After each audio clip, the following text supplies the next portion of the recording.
We are not behind kidnapping or banditry. Southwest Fulani chiefs. Oh, okay. The Council of Fulani Chiefs in Southwest Nigeria has distanced itself from individuals being investigated over kidnapping activities in Ogun State, insisting that the Fulani community does not support crime in any form. The council's chairman, Ansaki Fulani of Lagos, Alhaji Mohammed Bambado II, said the group strongly condemns kidnapping, banditry, armed robbery, and evil acts capable of threatening peace and security in the region. The council said a recent report linking some suspects to kidnapping should not be used to stigmatize the entire Fulani community or its traditional institutes. The council also declared support for security agencies investigating criminal activities across the Southwest and urged Nigeria to cooperate with authorities by providing useful information. According to the council, the Fulani community remain committed to peaceful coexistence, lawful economic activities, and the continued development of the Southwest and the whole of Nigeria. Believe them at your own peril. Ó fẹ́ máa fọ́ fún wọn. Àwọn council of olórí àwọn Fulanis.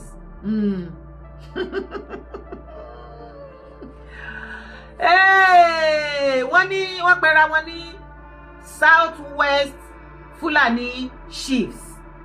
Wọ́n kóra wọn jọ. Ó dẹ̀ pé iṣẹ́ ti dọ́dọ̀ wọn báyìí. Wọ́n ti invite wọn fún àlàyé. Àwọn wá pariwo síta sìn wípé rírá o, àwọn ò lọ́wọ́ bẹ́ẹ̀ o. Àwọn Fulani, àwọn Southwest Fulani Chiefs, wọ́n láwọn ò bá wọn lọ́wọ́ sí bí wọ́n ṣe kidnap ńlẹ̀ Yorùbá. Ìwọ tó dẹ̀ jójúlówó ọmọ ọkọ Yorùbá pọ́nbélé, ìwọ dẹ̀ lọ believe wọn, ṣòráyé ìwọ àti mi. Ṣó ti ríra wá? Àbò fẹ́ sọ fún mi wípé o ò gbọ́ wípé ńgbà tí wọ́n ṣe oríṣiríṣi àwọn kidnapping tó ṣẹlẹ̀ ní Ogun State lẹ́nu ọjọ́ mẹ́ta. Wọ́n ní wọ́n dé ọ̀dọ̀ olórí àwọn Fulani ṣíìfù wọn Saki wọn ní Ogun State ńbẹ̀. Wọ́n ní wọ́n ṣàṣínú ilé ẹ̀. Wọ́n padà bá àpò tí wọ́n lọ fi san, ìkan lára àwọn àpò tí wọ́n lọ fi san owó ransom láìpẹ́ láwọn tó jí gbé ní Ogun State. Wọ́n bá àpò tó fi san owó yẹn, wọ́n bá nínú ilé olórí àwọn Fulani, ìyẹn Fulani Chiefs ní Ogun State ńbẹ̀. Ìgbà tó máa fọ̀rọ̀ wá lẹ́nu lọ wá lẹ́nu bọ̀, kí ló gbọ́ tó sọ? Kí ni nǹkan tá ẹgbẹ́ tó sọ? Ó ní kó ṣe òun jẹ́jẹ́ o. Ó lóun ò gba ransom ní tòun. Ó ní àwọn ọmọ òun ló ṣiṣẹ́ kidnapping. Ó lóun ò dẹ̀ mọ̀ wípé wọn ti stop the same àwọn ọmọ tóun àti ẹjọ́ ń sùn, tọ́jọ́ ń jí, tọ́jọ́ ń jẹ, tọ́jọ́ ń mú, tọ́ níyàwó síbẹ̀ sọ́dọ̀ ẹ̀bẹ̀ tí gbogbo wọn jọ ń gbé. Ó wá ń sọ nísìnyí wípé ìwọ ò mọ̀ wípé àwọn ọmọ tiẹ̀ ṣe ń practice kidnapping. Àwọn ni wọ́n kidnap. Tí àwọn ilé bá wá bọ́ síta nísìn tí wọ́n sọ wípé àwọn head of Fulani Chiefs o ní ilẹ̀ Yorùbá o, àwọn ò mọ̀ sí ọ̀rọ̀ kidnapping, ìwọ náà dẹ̀ ń bá wọn lọ́wọ́ sí, òun bá wọn sọ wípé bẹ́ẹ̀ ni. Ṣé nǹkan ò ti ṣe ẹ̀yin tẹ́ bá ń believe wọn ṣá? Ṣé ẹ̀mí yín jọ yín lójú? Abẹ́ gbọ́ wípé àwọn kan wà tí wọ́n ti pa tó padà fún wọn ní extra life, tó dá wọn padà sáyé. Tó bá ti wá mọ̀ pé kò rí bẹ́ẹ̀, tẹ̀lé mi wá wo fídíò yìí. Sọ fún yín pé Ọlọ́run á rẹ̀ yín lẹ́kún. Wọ́n ní kẹ́ má sunkún, kẹ́ má fòyà.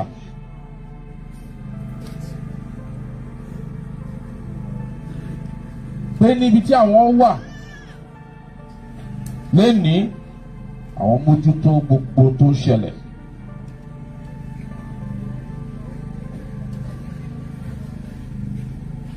Pé kẹ́ lọ sinmi, kẹ́ ní fọkànbalẹ̀ pé ìjọba àwọn President Bola Ahmed Tinubu wọ́n wà lórí situation tàbára wa. Pé àwọn ọmọ yín pẹ̀lọ́gọ́ Ọlọ́run lágbára Ọlọ́run wọ́n máa padà láìpẹ́. Láì ṣe kíni? Láìpẹ́ lágbára Ọlọ́run.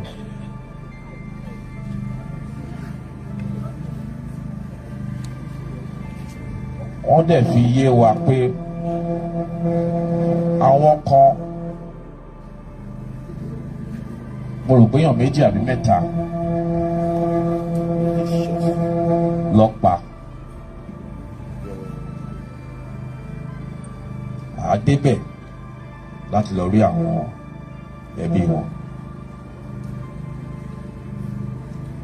A ní rírú ẹ̀ mọ́. Ọlọ́run àforíjì o. Wọ́n á gbé wọn sáfẹ́fẹ́ rere. Ọjọ́ á jìnnà síra wọn.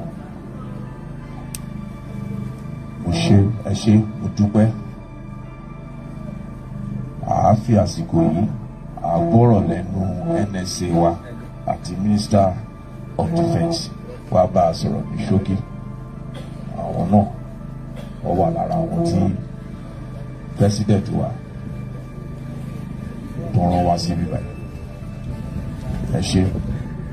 Ẹja bàbá Fẹ́mi gbẹ̀jẹ̀ bí àmì lẹ́ẹ̀kú dìde sà ẹkú ìrìnsẹ̀ ẹ pẹ̀lẹ́ ẹ ra sà ẹ ǹlẹ́ ẹ kú iṣẹ́ OCSO wọ́n wá gbẹnu bàbá rán wọn ní pbat bàbá Tinubu ló rán wọn kọ́ wá tẹ́lẹ̀ sáwà ọmọ kó o tún ajíire Yorùbá abẹ́ẹ̀rí ni orí ká fọkànbalẹ̀ iná la ṣe wá abẹ́ ìgbọ́rọ̀ tán ní bàbá mú ránṣẹ́ ni ó wọ̀ mí lákìyẹmí ara wọ́n ní bàbá Tinubu sọ wípé ká pẹ̀lẹ́ àwọn rí gbogbo nǹkan tó ń ṣẹlẹ̀ o kì í ṣe ipá wọn dá wa dá o gbogbo ẹ̀ ló yé àwọn o wọ́n ní pé ká ṣùgbọ́n ká lọ fọkànbalẹ̀ àlórí ìfọkànbalẹ̀ náà láti láyé wa 2023 ẹ̀ ní ká lọ fọkànbalẹ̀ ẹ má dìbò a máa wọlé ẹ wọlé tẹ bá wá sọ wípé ká fọkànbalẹ̀ ń sìn àbí ká rìláàsì náà ẹ má jà rìláàsì ẹja máa yí lọ bàbá àlefẹ̀yìn nìkan lẹ̀sẹ̀ náà ẹ wá ní ká tún fọkànbalẹ̀ pé lórí ọ̀rọ̀ insecurity ẹ àṣọ wa ká fọkànbalẹ̀ àti fi balẹ̀ ṣùgbọ́n bàbá ẹ má sọ 1 billion o tẹ bá fi lè kó 1 billion fún àwọn ará bíi nǹkan ti dàrú lẹ̀ Yorùbá nìyẹn o ayé ti bàjẹ́ nìyẹn ó máa lè débi wípé tẹ bá fẹ́ lọ sí church àbí mosque ẹ máa lọ máa san owó fún àwọn terrorists inú igbó kẹ tó lọ sí church débi pé ẹ fẹ́ lọ pàtí wọn ẹ máa lọ máa san owó tax fún wọn ó kù béèyàn mẹ́ta ṣe fẹ́ dúró ní méjì yet I need àwọn èèyàn wa alive I need gbogbo wọn alive àwọn ọmọ àtàwọn obìnrin àti ọkùnrin gbogbo wọn we need every one of them back home safely ṣùgbọ́n ẹ má jà ṣe mistake pa máa lọ sọ 1 billion ẹ jẹ́ ká wọ́ ọ̀nà míì torí kó mi má bàa tẹ̀yìn wọ̀gbìn ilẹ̀ kó o tó ajíire Yorùbá lẹ́nu ni o ẹ̀yin tí ọ̀rọ̀ mi ò bá yé ẹ jẹ́ kó yé yín o VDM mo tún yìí sọ má rèsì GoFundMe kankan fún 1 billion kankan o anybody tó bá gbé GoFundMe jáde mo sọ fún yín kò ṣe fún àwọn pípù yìí o kò sẹ́nibọ̀dì tó fún ní àṣẹ pé kó lọ rèsì GoFundMe o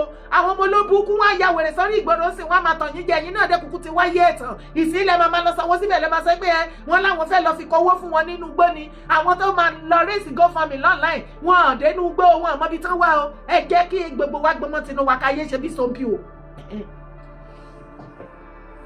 bàbá tó wá tẹ̀síwájú wípé lórí gbogbo rògbòdìyàn tó ń ṣẹlẹ̀ nínú Nàìjíríà wọ́n ní bàbá sọ fún wa wípé kò sí ìtàwọn ò rí o wọ́n ní kán sọ fún wa pé àwọn ò ní bojú wa jẹ́ wípé àwọn mọ̀ wípé ìran Yorùbá làwọn àwọn dẹ̀ mọ̀ wípé expectation wa ó pọ̀ látọ̀dọ̀ wọn àwọn àṣùọ wa wípé ọmọ ọgbà ni wọ́n ní ṣíṣú yọ nǹkan tó ń pè ní Yorùbá ìjẹ́ Yorùbá ìjẹ́ kó o tú ajíire wọn láwọn máa fi sí action káwa náà ká ṣe kí ni ká dúró wámgbám bí ọmọ ogun esobe attention to the left dara right ló lọ come back to the middle to the left to the right to the right to the left ìyá Kogi ọ̀rọ̀ ẹ̀rẹ̀ àwọn ọmọ ogun ìyá Kogi ibo náà wà àwọn ọmọ ogun ìyá Kogi to the right to the left attention lọ́rọ̀ kan ṣá bàbá Tinubu láwọn ò ní bójú wa jẹ́ àbó ògbọ́ ó yẹ kọ́rọ̀ ti yé ẹni gbogbo nǹkan tó sọ gbogbo ọ̀rọ̀ kan léèyàn ń sọ tán wọ́n ní gbogbo nǹkan tó ń ṣẹlẹ̀ ó yẹ ká ti mọ bí géèmù yẹn ṣe ń lọ ṣùgbọ́n àwọn wà up to the task láti fèsì wọn bẹ̀ káwa náà ká má sùn tẹ̀tẹ̀rẹ̀ ká jí ká múra ká protect ilẹ̀ Yorùbá ṣùgbọ́n síbẹ̀síbẹ̀ a ṣì ń béèrè o ibo lowó security vote lọ gbogbo ẹ̀yin gómìnà mo dẹ̀ ń sọ kinní fún wa o mò ń sọ bí eré ẹ̀dẹ̀ máa rò péré ni o ẹ̀yin gọ́fìnà ilẹ̀ Yorùbá àti àwọn aráàlú ti ń warm up fún yín báyìí ẹ̀yin àgbẹ̀gbẹ̀ ilẹ̀ Yorùbá àọ́fà ṣé ti rí ìgboro bó ṣe ń lọ ṣé ti rí ìgboro bó ṣe ń lọ ọjọ́ kan aṣọ ti ẹ̀dá àwọn á blue dànù kò ṣe kó máa rẹ̀ á blue dànù ilé gbogbo yín pálásì gbogbo ẹ̀yin ọba gbogbo governor's office governor's house gbogbo bẹ́ẹ̀ la máa dé gbogbo ẹ̀yin political stakeholder nǹkan gan tẹ́ ń fi post yín tẹ́ fi ṣe gbogbo yín la máa ṣàlù pátápátá àá wá ṣèdájọ́ láti ọwọ́ wa fún yín àwọn tí nọ́dẹ́nà tẹ́ fẹ́ gbàbọ̀dé wọn fún wa kọ́ wá pa wá tí ò ní kan ẹ̀yin àwọn á wá rí nǹkan tá a fi yín dá lára wọn á wá rí wípé tá a bá fògùn dọ́mọ̀ yẹ ni wò ọmọ bàbá ò ní rí ni kó sáwọgbó wọn á rí wípé àwọn níwèrè àwa gan ti ní dàgbàna àwa kọ ikú o ṣùgbọ́n ká tó kú rẹ̀rẹ̀ máa rún bàbá Tinubu mo yìí ń sọ fún yín sẹ́ẹ̀ kò sí bàbá ṣe ṣorí tí náà kí o ṣe àwa mọ gbogbo géèmù tó ń lọ wípé nítorí second term yín òun ni àwọn Sultan of Sokoto àǹkó gbogbo wọn pátápátá àwọn náà ni gbogbo terrorist yìí àwọn ni wọ́n ń bẹ̀rẹ̀ sí ní lò wọ́n láti weaponize ìjọba yín gbogbo everybody ló ti mọ géèmù yẹn shame on the Northern Caliphate shame on you have nothing to offer Nigeria upon all the political power that you grab. You have nothing to offer Nigeria. You are only you offer us death, nothing more. And any head of state that refuse to go on your own way, that refuse to lick your nyash, the only thing you use against them and against their government is your northern militia, your northern freedom fighter. Abájọ tó pè ní freedom fighter wa náà wò pogun wo náà ń jà tán ní di freedom fighter àṣẹ nítorí àti máa fi weaponize àwa Nàìjíríà láti máa pa wá díẹ̀díẹ̀ kán dẹ̀ máa halẹ̀ mọ́ gbogbo head of state kán lè sọ wípé àwọn náà ṣe gbogbo ẹ̀ irọ́ lẹ pa ibẹ̀ ni kọ́kọ́ la tún yìí lọ ẹ tẹ̀lé mi wá wo fídíò. Ọ̀yọ́ yìí. Ìlọrin ló ní Ọ̀yọ́ yìí. Oko Ìlọrin ni. Oko Ìlọrin ni. Ká tó sọ Ìwó. Ká tó wá sọ Ìwó. Oko Ìlọrin lòun náà. Oko Ìlọrin lòun náà. Ó sì níbi tàn wọn ti jẹ́. Ó sì níbi tàn tí wọn náà ti jẹ́. Ìtàn tí Ìwó lọ́fà tí wọ́n fi dá wọn Dákẹ́kẹ́ àti Ilé Ifẹ̀ lẹ̀. Ìtàn tí Ìwó lọ́fà tí wọ́n fi dá wọn Dákẹ́kẹ́ àti Ifẹ̀ lẹ̀. Oko Ìlọrin lòun náà. Oko Ìlọrin lòun náà. Àwọn àgbàlagbà wọn mọ̀. Àwọn àgbàlagbà wọn àwọn sì mọ̀ bẹ́ẹ̀. Ibi tí àwọn àgbàlagbà ń lọ ńjọ́ náà. Ibi tí àwọn àgbàlagbà ń lọ ńjọ́ náà. Bóòlù Islam ò ti ní dé. Ṣọ́tàn bí òtán o gbogbo ẹ̀yin òpìtàn ilẹ̀ Yorùbá ṣe ti ráyè yín báyìí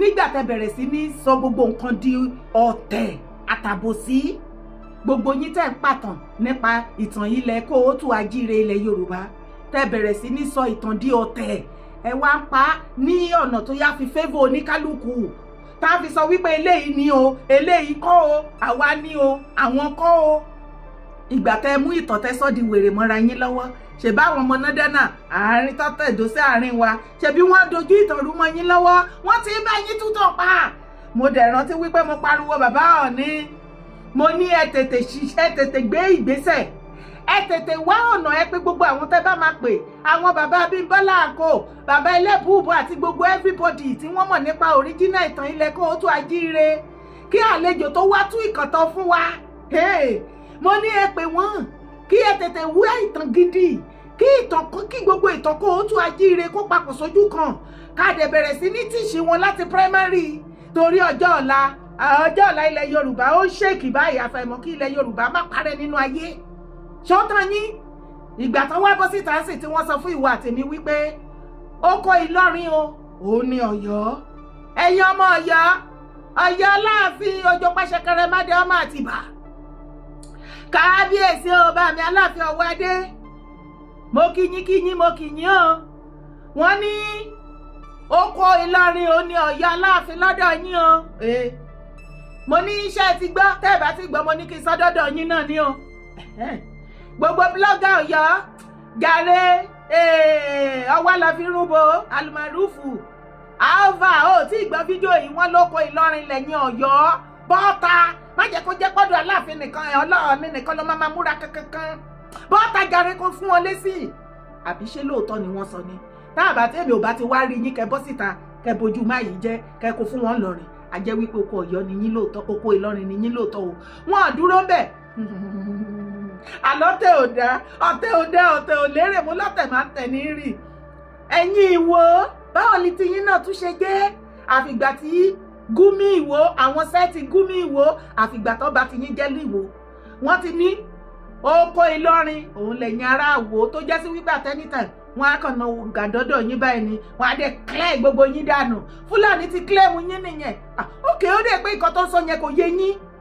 Ìlọrin ṣe mọ̀ pé Fúlàní ti claim Ìlọrin. Wọ́n ní oko Ìlọrin ní Ìwó àti Ọ̀yọ́, that means to say àwọn Fúlàní náà ní Ọ̀yọ́ náà ní Ìwó náà sọ fún yín yẹn. Àtẹnitẹ̀ tó bá dé ready wọ́n bọ̀ wá take over. Èyí tó wá sọ tó wá jẹ́ kémi dá sí tó lé lórí keje òun ni pé Ifẹ̀ tó wá fi mọ Ifẹ̀ kí ló dé tí gbogbo yín ṣàfẹ́ dojú gbogbo ayé irú ẹ̀kọ́ ṣàfẹ́ báyé jẹ́. Irú kí ló wá ṣubú lu ilẹ̀ kóòtù àjíire ilẹ̀ Yorùbá àmàwá ṣe nǹkan ẹgbẹ̀rin ọ̀tẹ̀ lọ̀rọ̀ yìí bá a ti ń pàkan nìkan rú kí ló ṣẹlẹ̀ gan-an? Kí ló dé? Mihàn ẹ̀yin lẹ́tún ní Ifẹ̀ oko Ìlọrin tún ti dé fẹ́. A jẹ́ wípé láàrin ẹ̀yin Fúlàní báyìí àti ẹ̀yin ọmọ Yíbò ta ló wá fẹ́ claim ilẹ̀ Yorùbá báyìí? Àbí àwọn ọmọ Yíbò láwọn làwọn kọ́kọ́ tẹ Ilé Ifẹ̀ dó. Àwọn Fúlàní náà tún ti sọ́ọ̀sìn wọ́n ní oko Ìlọrin ni. Láti ẹ̀wà mọ bí tá a fẹ́ já mọ́. Ṣùgbọ́n kàkà kíkì ni ó ṣakápọ̀ ẹ̀kùn oníkálùkù ayé àmàṣọ́dẹ tiẹ̀ lọ́tọ̀ọ̀tọ̀ ni. Kàkà kí ìran bàbá tèmi kí èmi dára kí ìran Fúlàní kó mi lẹ́rú. Máa ya dọmọ ìlú bòmí.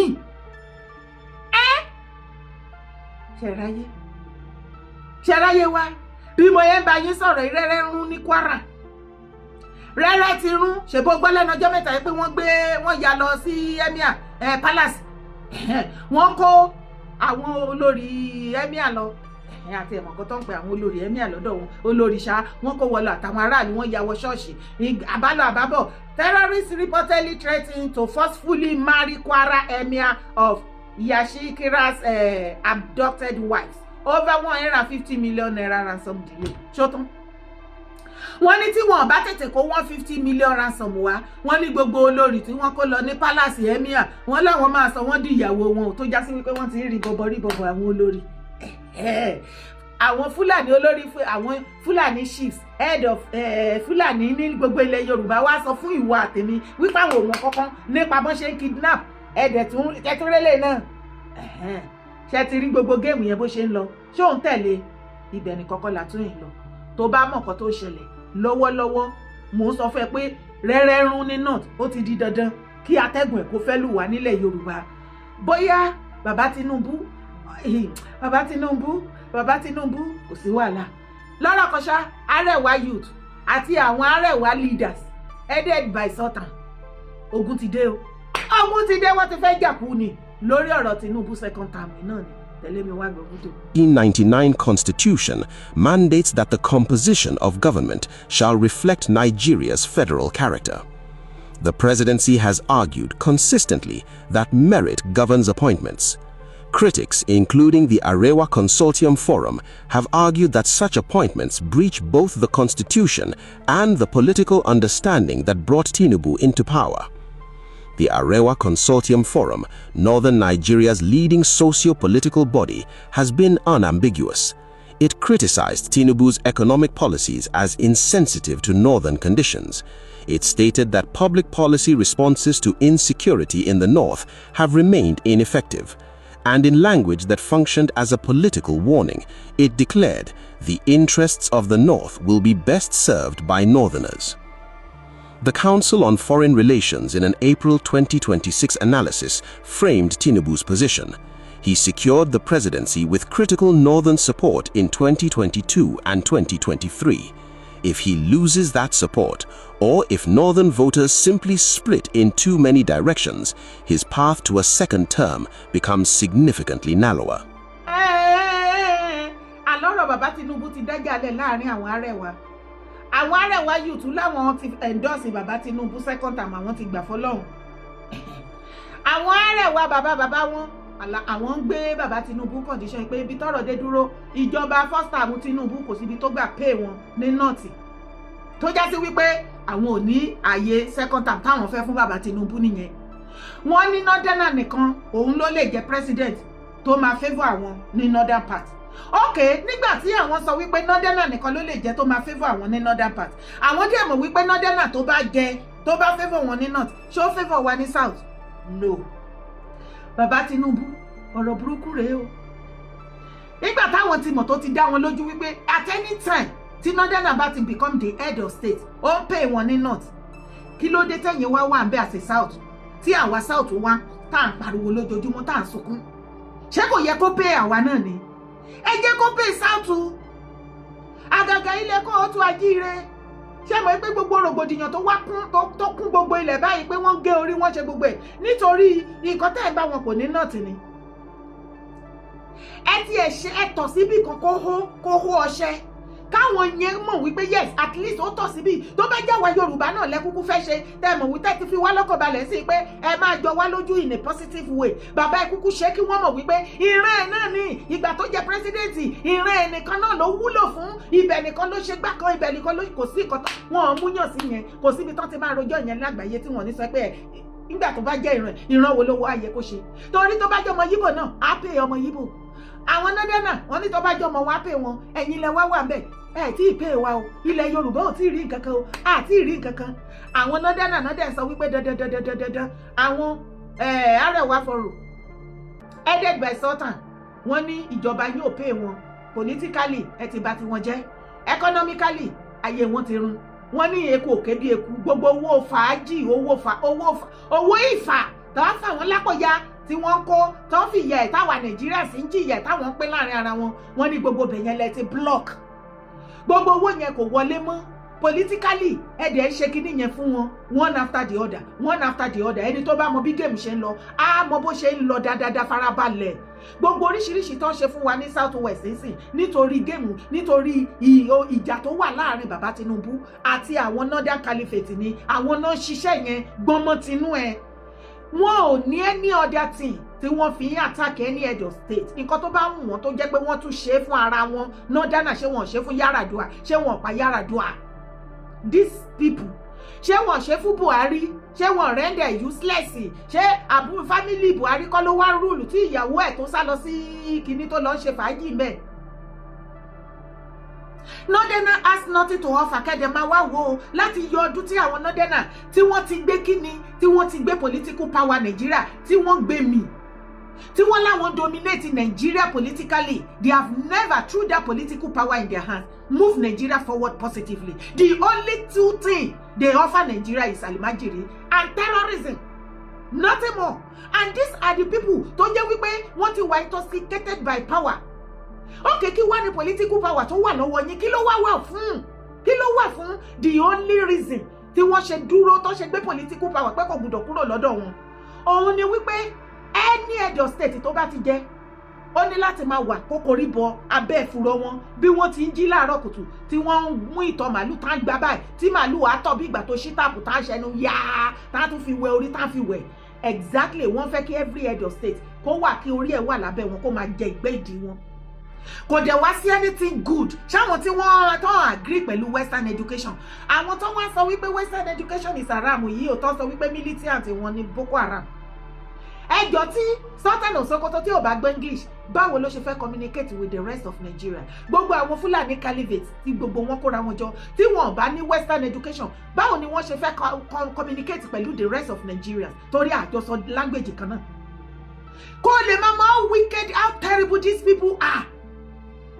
Tàbá wá sọ fún yín wípé ẹ máa gbé political power wọn Nàìjíríà yín kẹ́ máa gbé lọ àwọn òfẹ́ bá yín ṣe mọ́ kí ló wá dogun tẹ́sọ wípé ẹ̀ ní fi wá lọ́rùn lẹ̀.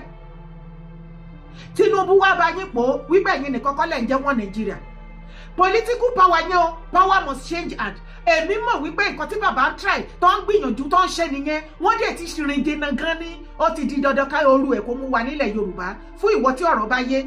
Nítorí ẹ̀ ni wọ́n ṣe sọ wípé dandan second term Tinubu wọn ò ní jẹ́ kó wá. Ibi tẹ́ ti wá ṣe mistake nìyẹn.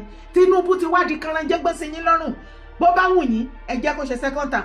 Bí ẹ gbà kó ṣe second term wàhálà máa ṣẹlẹ̀. Bó ṣe second term ara yín ò ní pé mọ́. Ibi tọ́rọ̀ dé dúró Northern Caliphate sì nìyẹn. Bí Northern Caliphate bá sọ wípé Tinubu, you will never do the second term o. Nǹkan tá à ń fẹ́ ká ṣe gan-an nìyẹn. Ibi tá a fẹ́ gbé obì sí, obì ti padà lálẹ́ wù ú bẹ́ẹ̀ nìyẹn. Ṣe mọ́ ẹ máa kó ṣì dànù nù. Tí Tinubu bá tún wá ṣe second term, ẹ̀yin Northern Caliphate, ẹ tún yìí máa roast.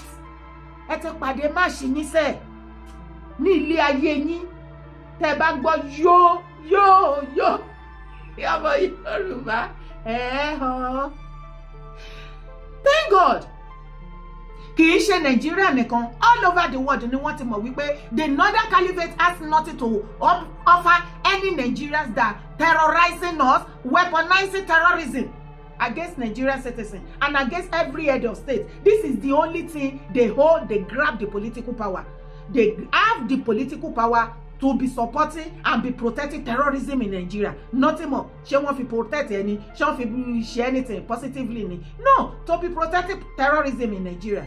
This is the only reason why the Northern Caliphate won't grab political power. Ale ni pe mo se. Le pe mo power must change that. You see that political power. Northern Caliphate, anything you like to do. Oba mu yin ke mu orun wa ko jabo sile. Ẹ jẹ́ kí ẹdìyẹ gan kó tiẹ̀ wá tọ̀ ká wá wò nǹkan tó fẹ́ ṣẹlẹ̀ tẹ́dìyẹ bá tọ̀ tán. You see that political power, you will never get it anymore. It is over for you guys. Yes, that power, political power of Nigeria must change hand.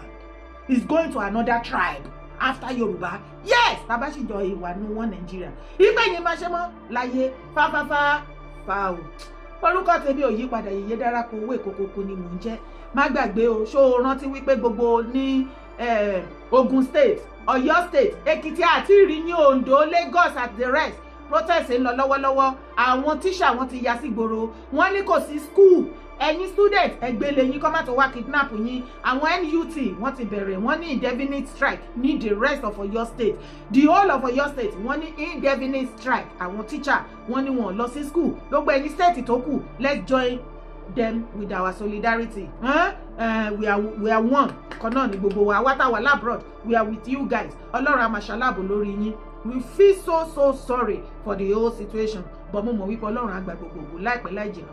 Díẹ̀ náà ló kù, ẹ jẹ́ ká rojú. Ṣé ti gbọ́ àwọn tó kó lọ wá kó wọn padà láyọ̀ àtàlàáfíà. Má gbàgbé láti bá mi share ètò, má sì gbàgbé láti bá mi like, drop your comment. God bless Yorùbá land. God bless Kóòtù Àjíire.